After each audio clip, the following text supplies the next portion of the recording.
Inside one of the most luxurious mansions in Tokyo is the incredibly happy life of the 7 Shinji siblings. The story begins with the main character Arata asking his younger brother Shun to show him how to flirt with girls, but his brother ignores him, leaving him very frustrated. As the young master of the Shinji family, Arata has many options, but he was born with a timid nature around girls. People often say that one day you'll meet the girl destined for you, but Arata doesn't believe in such destiny. At this moment, the 5 Shinji sisters walked in, and the 2 guys huddled together early in the morning, losing any semblance of airs. From left to right, first is the shy youngest sister Kotono, followed by the eldest sister with short hair Banri. In the middle is the energetic 4th sister Minami. Next is the sharp-tongued friend Uka, and finally the bookworm 2nd sister Seiha. According to Seiha's statistics, 60% of men often talk about inappropriate things, so Uka assumes that Arata is asking Shun to tell adult stories, which makes the grandfather and grandson very embarrassed. To make matters worse, the younger brother Shun added fuel to the fire, so Uka ordered the dog to bite him. The 2 girls, Uka and Seiha, were extremely satisfied when Arata was bitten by the dog because this was the fate of someone who always looked at the 5 sisters with a lecherous gaze. And Arata retorted, "What do you guys have that makes you think I would look at you with that kind of gaze, huh?" Sister Banri also sympathized with Arata, saying that living with 5 beautiful sisters every day makes it natural. However, Seiha argued that it's not natural at all, because developing desires for one's siblings is completely illogical from a species preservation standpoint, except for that white-haired guy in some movie. Sister Banri suggested that soon enough Uka and Seiha would also end up liking someone, which made them a bit embarrassed. Minami complimented Arata, saying he was quite manly. "Oh, that's truly my sister. I was about to run over to thank her, when she kicked me, sending me flying."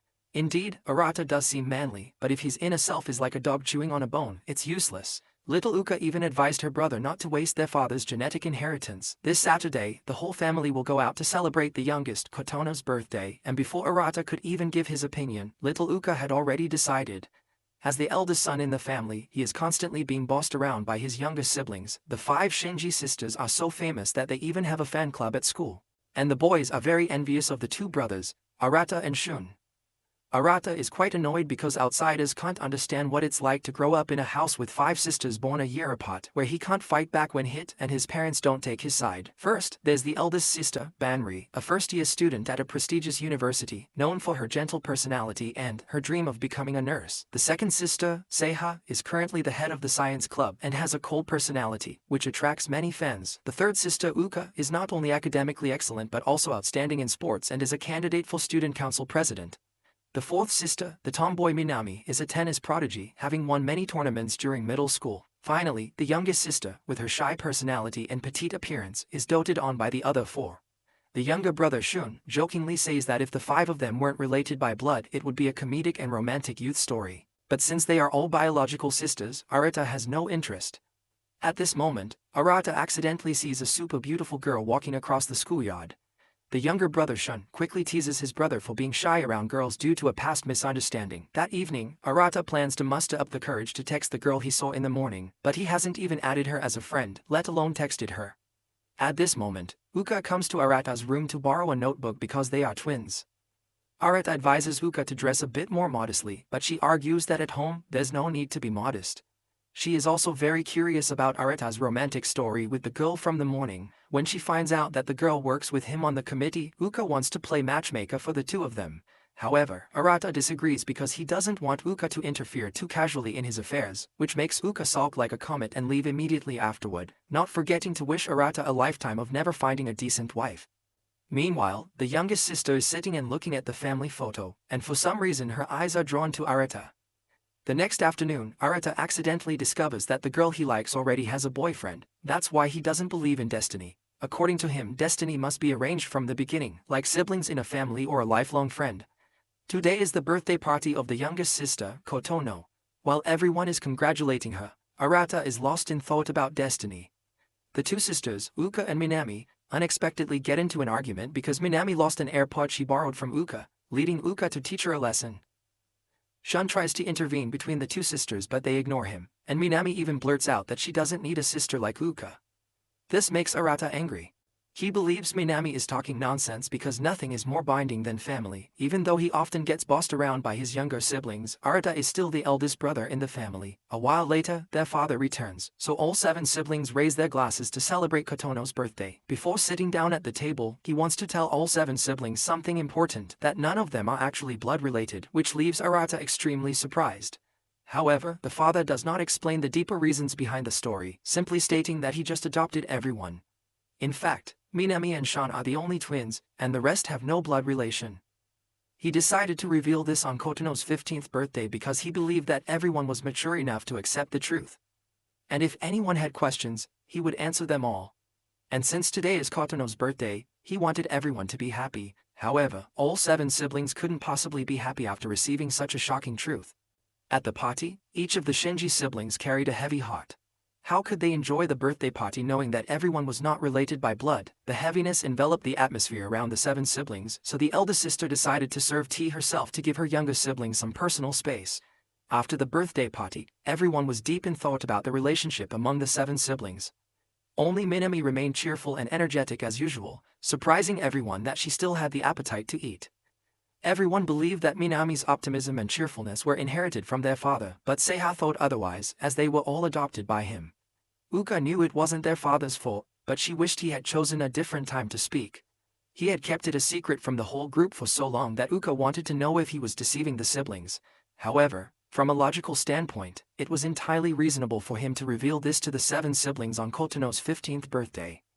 When Kotono moved into the house, Banri was already 4 years old, but she had almost forgotten all her childhood memories. The truth is, Banri did remember something, but she chose to remain silent because everyone had already endured too much tonight. However, she believed that this issue was no longer important. Although everyone was not related by blood, having lived together for 15 years, they were still like siblings in the family. Little Minami also added some silly antics to lighten the tense atmosphere in the room. After everyone left, Uka noticed that Arata was deep in thought about something. And it wasn't just Arata. Before that, Kotono also had many things she couldn't put into words. Today was a terrible day for Arata, not only dealing with heartbreak but also receiving a shocking truth, which gave him a headache. While taking a bath, he accidentally saw the pile of underwear belonging to the 5 sisters. It seems that the rom-com story his younger brother imagined yesterday could actually happen. He felt that the timing his father chose to reveal the truth was quite reasonable because, having lived together and grown up, they now understood the situation. Arata had just entered the bathroom when he discovered the youngest sister inside, so he had to step out, but she unexpectedly asked her brother to scrub her back as usual. After helping Kotono scrub her back, Arata also reminded his sister to bathe with warm water to stay healthy. Truly a wonderful brother. Aoka felt quite sorry for Kotono, as receiving such a shocking truth on her birthday could easily affect her high school entrance exams. Sean was the quietest among them because he didn't have any particular feelings upon learning the truth. He also teased his sister when he saw Uka wanting to know what Arata was thinking. Even though they are not blood-related, the two have lived together like twins for 16 years, so they have what you might call a twin connection. Sean advised Uka not to worry, as Arata has always been a reliable older brother. Nothing will change unless there are stories about siblings marrying each other. And at this moment, the youngest sibling Kotono is hugging Arata from behind, opening up a story of turmoil among the 7 siblings. How will Arata, someone who always values family, face the 5 sisters when he learns they are not blood-related? In episode 2, the idea of marrying a sibling makes Uka feel disgusted, even though Shun was just giving an example. Moreover, now that none of them are blood-related, even if they were to marry each other, there would be no legal issues. However, he still gets scolded by his sister for the thought of siblings marrying each other being extremely disgusting.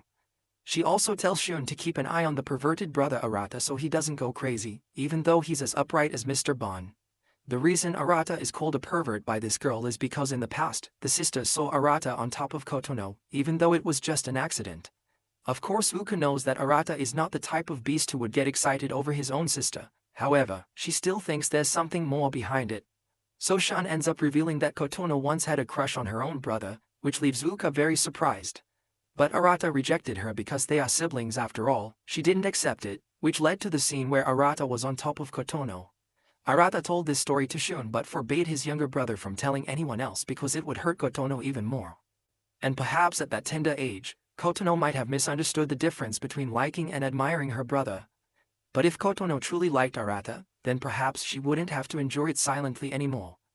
Meanwhile, Kotono was hugging Arata in the bathroom. She even confessed that she liked him, but Arata couldn't accept something so unreasonable. Kotono wanted to know why Arata didn't agree, because she had already looked up the marriage laws, but Arata believed she had misunderstood the difference between romantic love and sibling affection. Even if they aren't blood-related, Arata is still Kotono's brother, so he will pretend not to know anything. And the incident that happened in the bathroom between the two siblings was witnessed by someone. That evening, Banri also went to the room to meet their father, just as he had predicted. Meanwhile, Arata was reflecting on why Kotono suddenly started acting so strangely. As he stepped into the room, he saw his sister Seiha already waiting for him inside.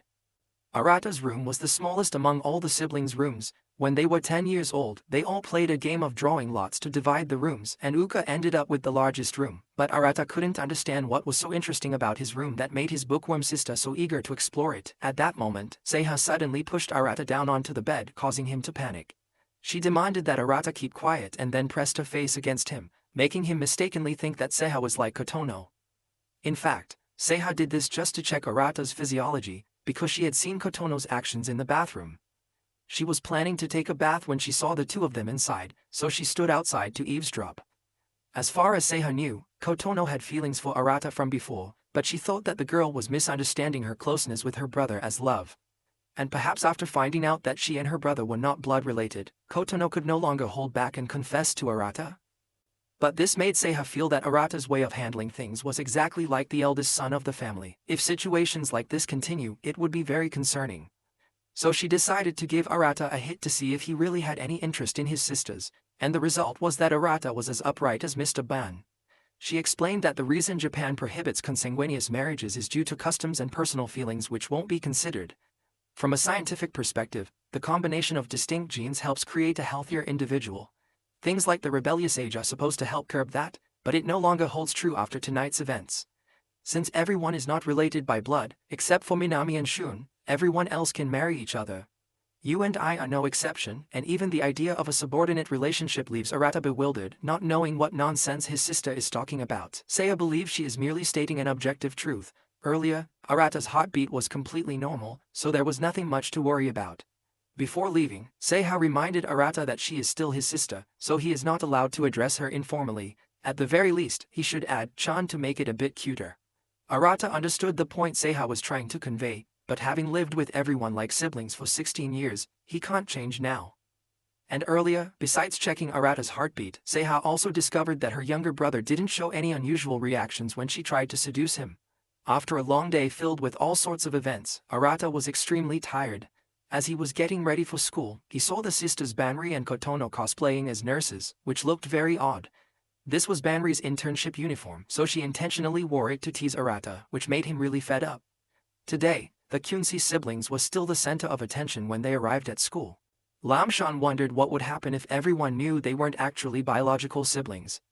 As for the family aspect, everyone still treats each other like siblings. On the surface, Kotono doesn't seem any different, but she's probably quite confused as well. On the surface, the siblings all seem fine, but only Arata truly knows that some of them are somewhat unsettled. At this moment, he accidentally ran into Minami at the storage area because she had a day off from tennis practice today. Among the siblings, Minami is the most energetic and always brings a cheerful atmosphere. And in the future, Minami will become a candidate for the Olympic athlete position, which makes Arata quite envious. As soon as Minami stepped out onto the school grounds, the female students surrounded her to ask for a few photos, which slightly overwhelmed Arata. When she first enrolled, Minami once pretended to be a boy with her friends, and it spread around, so now she also has some female fans. Today Minami had a day off from practice and she was supposed to go out, but instead, she went straight home, which left Arata very puzzled. It was then that Minami revealed the story of how she failed all her subjects, which left her brother extremely surprised. In terms of athletic ability, Minami is among the top in the country, yet her academic performance is at the bottom among the Kyunsi siblings. So Arata decided to take this blockhead to a cafe to tutor her. However, no matter how much Arata explained, Minami still didn't understand a thing. Now, thinking about the fact that the two siblings are not blood-related seems somewhat reasonable. At this moment, the music in the cafe suddenly started playing, so Minami dropped everything to go sing, leaving Arata completely speechless. But this is exactly her personality as his sister. Minami has always been energetic and cheerful. Because of this easygoing nature, she is the one Arata worries about the least when he's with Minami, which makes him very happy. And this is also the energetic older sister, so could it be? On the way home from school, Arata accidentally saw a couple on a date, felt embarrassed, and decided to hide. After that, Arata reminded his younger sibling to study properly in the future because they had already had enough fun this afternoon. Minami also really wants to know who her biological parents are, so she will meet her father to ask about this issue. Although she is usually playful, Minami is very serious when talking about family matters. Considering that Arata is not related by blood, he is merely an upperclassman at Minami's school. But Minami advises her brother that titles are not important. What matters is the 15 years they have lived together, which is truly valuable. Therefore Minami advises her brother not to be upset about his heartbreak anymore, because little Uka told her about this, which made Arata extremely frustrated. She feels that Arata has many good qualities, loves his family, and is extremely responsible, so there's no shortage of girls who would follow him. She pats her brother's head to comfort him, saying, "That's right," and Arata, acting like an older brother, demands that Minami go home and study immediately, forbidding her from playing games. That evening, Minami returned the AirPods to Uka and gave her sister a cake as an apology for her rude behavior the previous day. Uka accepted Minami's apology and gave her the AirPods, advising her, "Don't lose them again next time, okay?" Then the two sisters enjoyed cake and tea together.